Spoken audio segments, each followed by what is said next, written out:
Hey Rude Rangers, welcome back to the Ranger Station. Story time.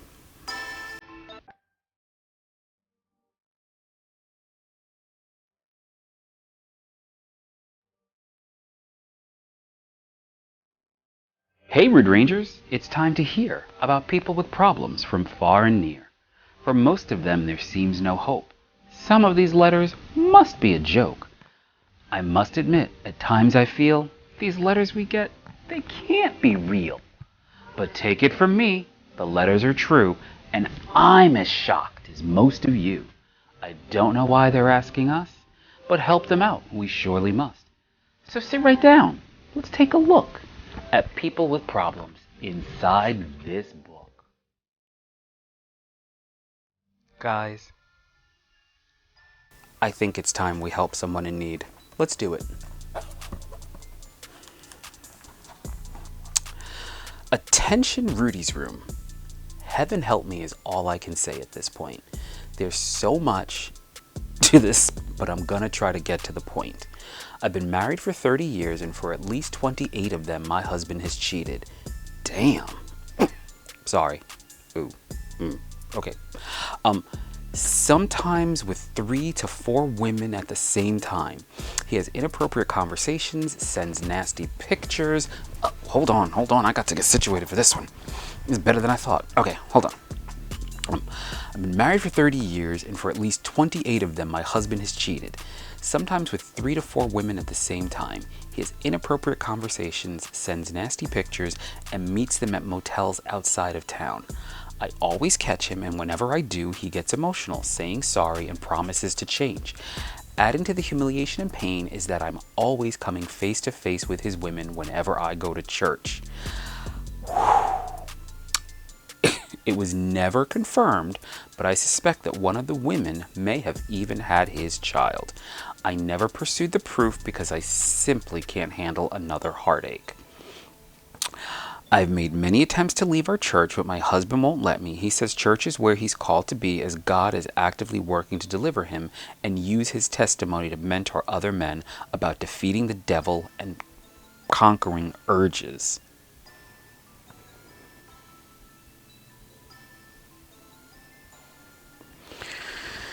Ah, 10 years ago, I pursued the path towards divorce, but our religion frowns upon it, and I felt going further would condemn me to hell.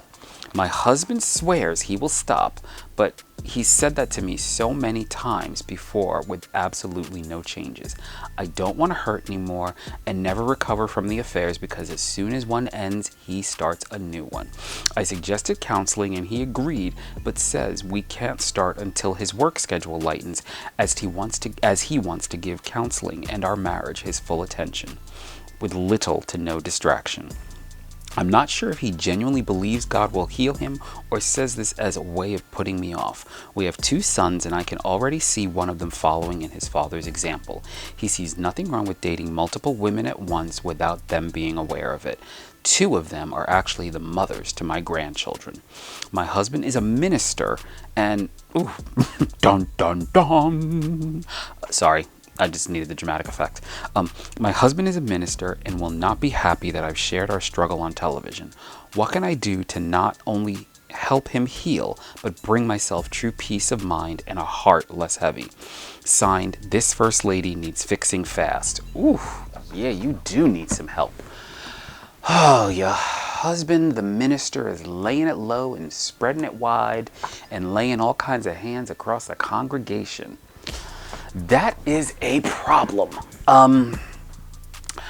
It's very sweet that you want to help him heal, but I think he's got to do the work on his own. I'm also really suspect of the fact that this man can look you in the eye with a straight face and say, you can do counseling when his workload lightens, because he needs to give, he wants to give counseling in your marriage his full attention. He has found the time to run to dirty motels and send nasty pictures and possibly impregnate, Sister Jenkins in the choir. So why can't he go to counseling if he really wanted to? I think that's a line of stuff. that he's just telling you to keep you around. That also to the side, you can leave that church anytime you want to. You don't need to stay there and be sitting up in the front pew as they're singing This Little Light of Mine, and the Josefina 2 rows back or fourth is like smiling and making googly eyes at your husband up in the pulpit. Get out of there with the quickness. Go to AME, whatever, down the street. Go. Get out of there.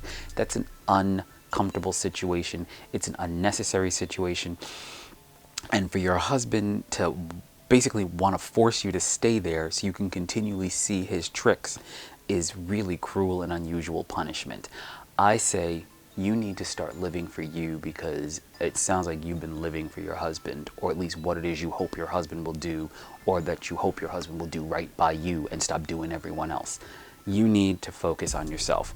As far as your sons go, this is probably going to sting a bit, and I don't mean it to sound so harsh, but children live basically what they learn.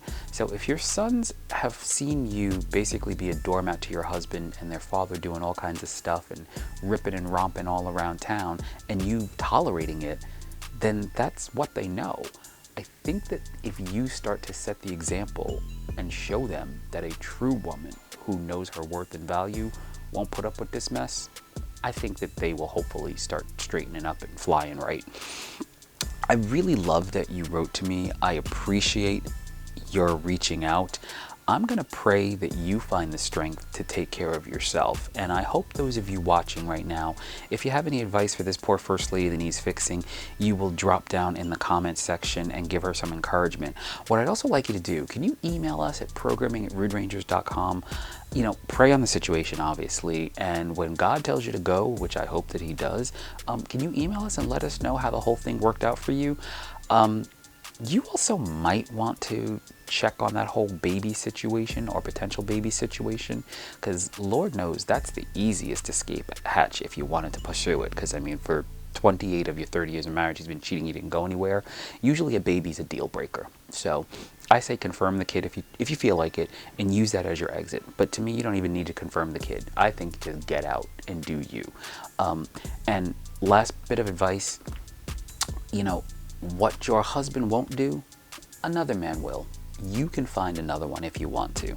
And I know it's wrong. Some people are going to protest, but if you want to get over him, you could always get under someone else. Not that I'm recommending it, just another possibility. With that being said, thank you so much for writing. I love all of you for watching. Just when you think your life's got problems, there's always someone worse. Do me a favor, please. Check us out on Instagram. Follow us on Twitter, subscribe to our YouTube, and of course, please go and visit us on Facebook. Have a great day.